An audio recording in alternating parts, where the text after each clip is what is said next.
And so the purpose of this is to bring us into compliance.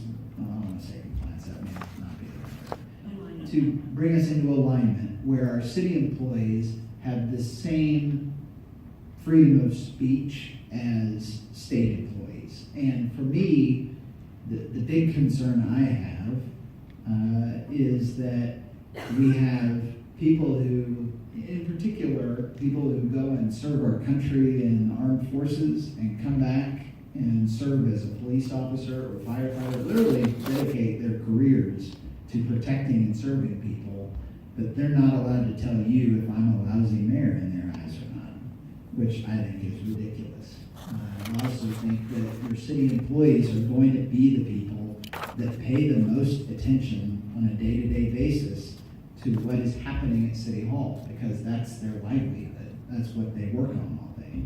They're going to be some of your most informed people as to the realities of what's happening at City Hall. And yet, right now, there's a gag order on them where they're not allowed to tell citizens how they feel about that. I just think that goes against everything that our country is about. So the purpose of this is to clarify in our city charter that we have the same rules as it relates to political free speech at the city of Tulsa as they would have at the state of Oklahoma. That's the story here. Our city charter is very clear that if an elected official tries to coerce a city employee for support or for a donation, that elected official is subject to removal from office and prosecution. That is not being amended. That's not being changed. That would stay in the charter. So the employees would have those protections if there happens to be an elected official who is vindictive or is trying to coerce them.